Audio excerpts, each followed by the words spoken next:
ആകാശവാണി.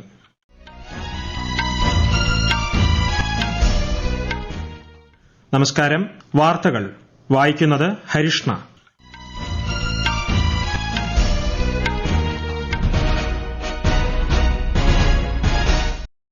പ്രധാന വാർത്തകൾ.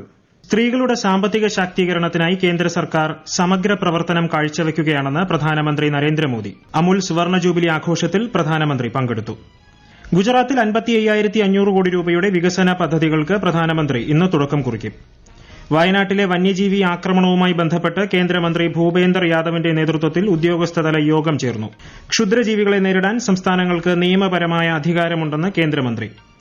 പശ്ചിമേഷ്യയിൽ സമാധാനം സ്ഥാപിക്കണമെന്നും സംഘർഷം കൂടുതൽ വ്യാപിക്കാൻ ഇടവരുത്തരുതെന്നും G20 സമ്മേളനത്തിൽ വിദേശകാര്യ സഹമന്ത്രി വി മുരളീധരൻ.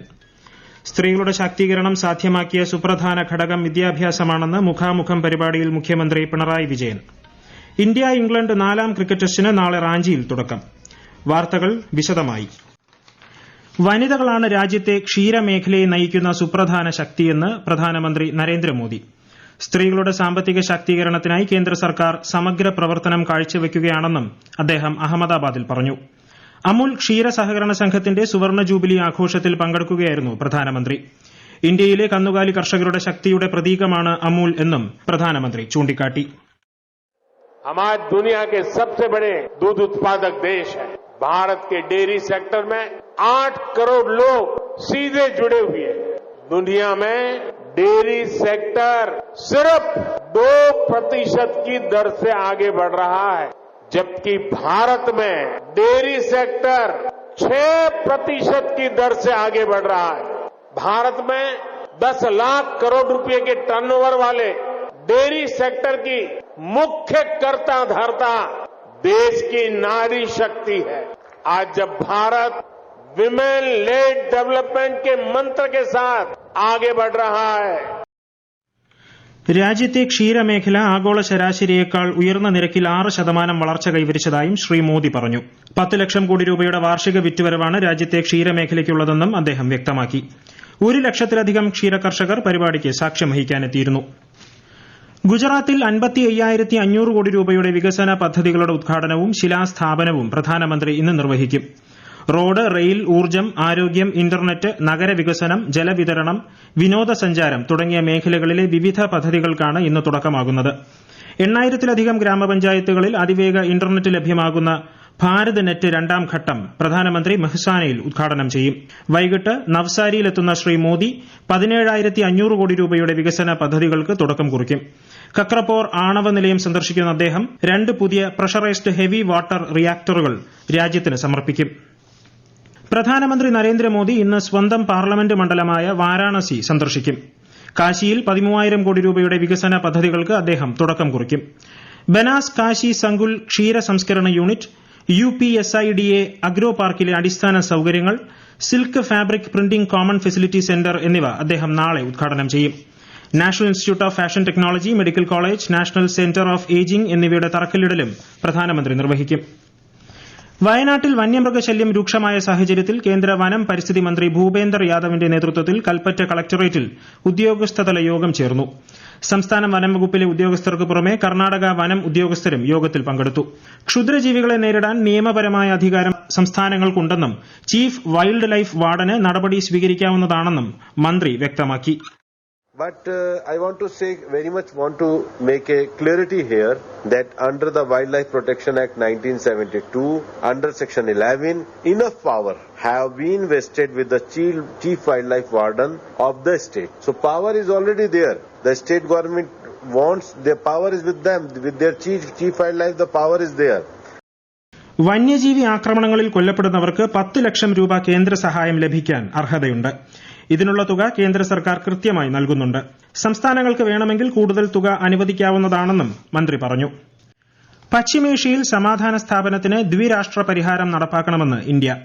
സംഘർഷം വ്യാപിക്കാൻ ഇടവരുത്തരുതെന്നും ബ്രസീലിലെ റിയോ ഡി ജനീറോയിൽ നടക്കുന്ന G20 വിദേശകാര്യമന്ത്രിമാരുടെ സമ്മേളനത്തിൽ വിദേശകാര്യ സഹമന്ത്രി വി മുരളീധരൻ വ്യക്തമാക്കി. യുക്രൈനിൽ ചർച്ചകൾ പുനഃസ്ഥാപിക്കണമെന്നാണ് ഇന്ത്യ ആഗ്രഹിക്കുന്നതെന്നും അദ്ദേഹം പറഞ്ഞു. എല്ലാത്തരം ഭീകരവാദത്തെയും ഒറ്റക്കെട്ടായി ചെറുത്തു തോൽപ്പിക്കാൻ ലോകത്തിനാകണം. സമുദ്ര സുരക്ഷാ കാര്യത്തിൽ G20 അംഗരാജ്യങ്ങൾക്കിടയിലെ സഹകരണം വർദ്ധിപ്പിക്കണം. ആഗോള വിഷയങ്ങളെ ക്രിയാത്മകമായി സമീപിക്കണമെന്നും പൊതുവായ തലം കണ്ടെത്താൻ സാധിക്കണമെന്നും G20 കൂട്ടായ്മയിൽ വിദേശകാര്യ സഹമന്ത്രി ആവശ്യപ്പെട്ടു. ഇതര സംസ്ഥാനങ്ങളെ അപേക്ഷിച്ച് കേരളം മുന്നിലെത്താൻ കാരണം കേരളത്തിൽ സ്ത്രീകൾക്ക് ലഭിക്കുന്ന തുല്യ അവകാശങ്ങളും അവസരങ്ങളുമാണെന്ന് മുഖ്യമന്ത്രി പിണറായി വിജയൻ. സംസ്ഥാനത്തെ സ്ത്രീകളുടെ വിദ്യാഭ്യാസ, സാമൂഹിക, സാമ്പത്തിക അവസ്ഥകൾ വളരെയധികം മെച്ചപ്പെട്ടതാണ്. നവോത്ഥാന പ്രസ്ഥാനങ്ങളും തൊഴിലാളി മുന്നേറ്റങ്ങളുമെല്ലാം കേരളത്തിലെ സ്ത്രീകളുടെ ജീവിതാവസ്ഥ മെച്ചപ്പെടുത്തുന്നതിന് കാരണമായിട്ടുണ്ട്. സ്ത്രീകളുടെ ശാക്തീകരണം സാധ്യമാക്കിയ ഏറ്റവും പ്രധാനപ്പെട്ട ഘടകം വിദ്യാഭ്യാസമാണെന്നും മുഖ്യമന്ത്രി പറഞ്ഞു. പൊതുവിദ്യാഭ്യാസത്തിൽ ഏറെ മുമ്പ് തന്നെ ലിംഗസമത്വം കൈവരിക്കാൻ നമുക്കായിട്ടുണ്ടെന്നും അദ്ദേഹം പറഞ്ഞു. എറണാകുളം സിയാൽ കൺവെൻഷൻ സെന്ററിൽ സംസ്ഥാനത്തെ വനിതകൾ നിർദ്ദേശങ്ങളും ആശയങ്ങളും പങ്കുവയ്ക്കുന്ന മുഖാമുഖം പരിപാടിയിൽ പങ്കെടുക്കുകയായിരുന്നു മുഖ്യമന്ത്രി. ഈ വാർത്തകൾ ആകാശവാണിയിൽ നിന്ന്. ബഹിരാകാശ മേഖലയുമായി ബന്ധപ്പെട്ട് വിദേശ നിക്ഷേപ നയത്തിൽ മാറ്റം വരുത്താനുള്ള കേന്ദ്ര സർക്കാർ തീരുമാനം വളർച്ചയുടെയും നൂതന സാങ്കേതിക വിദ്യയുടെയും മേഖലയിൽ രാജ്യത്തെ പുതിയ ഉയരങ്ങളിലേക്ക് എത്തിക്കുമെന്ന് പ്രധാനമന്ത്രി നരേന്ദ്രമോദി. ബഹിരാകാശ മേഖലയിൽ ഇത് വൻതോതിൽ അവസരങ്ങൾ സൃഷ്ടിക്കുമെന്നും പ്രധാനമന്ത്രി പറഞ്ഞു. ഇന്നലെ ചേർന്ന കേന്ദ്ര മന്ത്രിസഭാ യോഗമാണ് ഈ മേഖലയിൽ 100% വരെ വിദേശ നിക്ഷേപം അനുവദിക്കാനുള്ള തീരുമാനം കൈക്കൊണ്ടത്. ഉപഗ്രഹ മേഖലയെ 3 വ്യത്യസ്ത വിഭാഗങ്ങളാക്കി തിരിച്ചുകൊണ്ട് ഓരോ വിഭാഗത്തിലും പ്രത്യേക പരിധികൾ ഏർപ്പെടുത്തിയിട്ടുണ്ട്. ദേശീയ ലൈഫ് സ്റ്റോക്ക് മിഷന്റെ പരിഷ്കരണം സംബന്ധിച്ച മന്ത്രിസഭാ തീരുമാനം കാലിത്തീറ്റ ഉൽപാദനം വർദ്ധിപ്പിക്കുമെന്നും പ്രധാനമന്ത്രി പറഞ്ഞു. രാജ്യത്തെ കർഷകരുടെ ക്ഷേമം ഉറപ്പാക്കാൻ കേന്ദ്ര സർക്കാർ പ്രതിജ്ഞാബദ്ധമാണെന്ന് പ്രധാനമന്ത്രി നരേന്ദ്രമോദി. കരിമ്പിന്റെ ന്യായവില വർദ്ധിപ്പിച്ച കേന്ദ്ര മന്ത്രിസഭാ തീരുമാനം ചരിത്രപരമാണെന്നും ഇത് രാജ്യത്തെ കോടിക്കണക്കിന് കർഷകർക്ക് പ്രയോജനം ചെയ്യുമെന്നും അദ്ദേഹം പറഞ്ഞു. 2024-25 കാലയളവിൽ കരിമ്പിന്റെ FRP ക്വിന്റലിന് 340 രൂപയായാണ് കേന്ദ്രം വർദ്ധിപ്പിച്ചത്. സ്ത്രീ സുരക്ഷയ്ക്കായുള്ള ആഭ്യന്തര മന്ത്രാലയത്തിന്റെ പദ്ധതി 2025-26 കാലഘട്ടം വരെ ദീർഘിപ്പിക്കാൻ കേന്ദ്ര മന്ത്രിസഭ അനുമതി നൽകി. 1180 കോടി രൂപയാണ് ഇതിനായി ചെലവ് വരുന്നത്. പദ്ധതിയുടെ ഭാഗമായി 112 ഹെൽപ്പ് ലൈൻ സംവിധാനം വിപുലീകരിക്കാനും 6 പുതിയ സൈബർ ഫോറൻസിക് ലാബുകൾ സ്ഥാപിക്കാനും തീരുമാനിച്ചിട്ടുണ്ട്. സംസ്ഥാനത്തെ 23 തദ്ദേശ വാർഡുകളിൽ ഉപതെരഞ്ഞെടുപ്പ് പുരോഗമിക്കുന്നു. രാവിലെ 7 മണിക്ക് ആരംഭിച്ച വോട്ടെടുപ്പ് വൈകുന്നേരം 6 മണിക്ക് അവസാനിക്കും. 10 ജില്ലകളിലായി 1 കോർപ്പറേഷൻ വാർഡിലും 4 മുനിസിപ്പാലിറ്റി വാർഡുകളിലും 18 ഗ്രാമപഞ്ചായത്ത് വാർഡുകളിലുമാണ് ഉപതെരഞ്ഞെടുപ്പ് നടക്കുന്നത്. ചരിത്രപ്രസിദ്ധമായ ആറ്റുകാൽ പൊങ്കാലയ്ക്കുള്ള ഒരുക്കങ്ങൾ തലസ്ഥാനത്ത് പുരോഗമിക്കുന്നു. ഈ മാസം 25-നാണ് പൊങ്കാല. പൊങ്കാലയിടുന്നതിനായി ക്ഷേത്ര പരിസരത്തും ചുറ്റുപാടും മതിയായ സ്ഥല സൌകര്യം ഒരുക്കിയതായി ആറ്റുകാൽ ക്ഷേത്ര ട്രസ്റ്റ് ഭാരവാഹികൾ അറിയിച്ചു.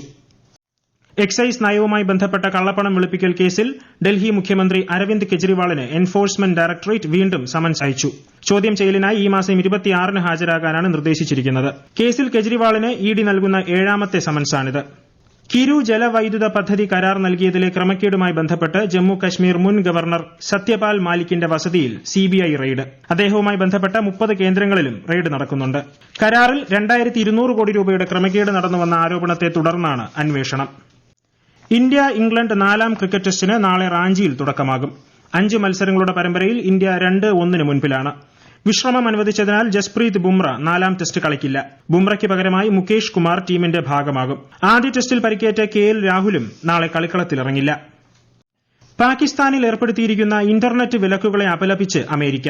പാക് പൊതുതെരഞ്ഞെടുപ്പിന് പിന്നാലെ സാമൂഹിക മാധ്യമങ്ങൾക്കുൾപ്പെടെ ഏർപ്പെടുത്തിയ നിയന്ത്രണങ്ങൾ പിൻവലിക്കണമെന്ന് US സ്റ്റേറ്റ് ഡിപ്പാർട്ട്മെന്റ് പാകിസ്ഥാനോട് ആവശ്യപ്പെട്ടു. അമേരിക്കയുടെ ആശങ്കകൾ ഔദ്യോഗിക മാർഗ്ഗങ്ങളിലൂടെ പാകിസ്ഥാനെ അറിയിച്ചിട്ടുണ്ടെന്നും വിദേശകാര്യ വക്താവ് ചൂണ്ടിക്കാട്ടി. പാക് തെരഞ്ഞെടുപ്പുമായി ബന്ധപ്പെട്ട സംഭവ വികാസങ്ങളിൽ അമേരിക്കയ്ക്ക് പുറമെ ബ്രിട്ടനും യൂറോപ്യൻ യൂണിയനും ആശങ്ക അറിയിച്ചിട്ടുണ്ട്. പ്രധാന വാർത്തകൾ വീണ്ടും. സ്ത്രീകളുടെ സാമ്പത്തിക ശാക്തീകരണത്തിനായി കേന്ദ്ര സർക്കാർ സമഗ്ര പ്രവർത്തനം കാഴ്ചവെക്കുകയാണെന്ന് പ്രധാനമന്ത്രി നരേന്ദ്രമോദി. അമുൽ സുവർണ ജൂബിലി ആഘോഷത്തിൽ പ്രധാനമന്ത്രി പങ്കെടുത്തു. ഗുജറാത്തിൽ 55,500 കോടി രൂപയുടെ വികസന പദ്ധതികൾക്ക് പ്രധാനമന്ത്രി ഇന്ന് തുടക്കം കുറിക്കും. വയനാട്ടിലെ വന്യജീവി ആക്രമണവുമായി ബന്ധപ്പെട്ട് കേന്ദ്രമന്ത്രി ഭൂപേന്ദർ യാദവിന്റെ നേതൃത്വത്തിൽ ഉദ്യോഗസ്ഥതല യോഗം ചേർന്നു. ക്ഷുദ്രജീവികളെ നേരിടാൻ സംസ്ഥാനങ്ങൾക്ക് നിയമപരമായ അധികാരമുണ്ടെന്ന് കേന്ദ്രമന്ത്രി. പശ്ചിമേഷ്യയിൽ സമാധാനം സ്ഥാപിക്കണമെന്നും സംഘർഷം കൂടുതൽ വ്യാപിക്കാൻ ഇടവരുത്തരുതെന്നും G20 സമ്മേളനത്തിൽ വിദേശകാര്യ സഹമന്ത്രി V. മുരളീധരൻ. സ്ത്രീകളുടെ ശാക്തീകരണം സാധ്യമാക്കിയ സുപ്രധാന ഘടകം വിദ്യാഭ്യാസമാണെന്ന് മുഖാമുഖം പരിപാടിയിൽ മുഖ്യമന്ത്രി Pinarayi Vijayan. India England 4ാം cricket ടെസ്റ്റിന് നാളെ റാഞ്ചിയിൽ തുടക്കം. വാർത്തകൾ കഴിഞ്ഞു. അടുത്ത വാർത്താ പ്രക്ഷേപണം വൈകിട്ട് 6:30-ന്.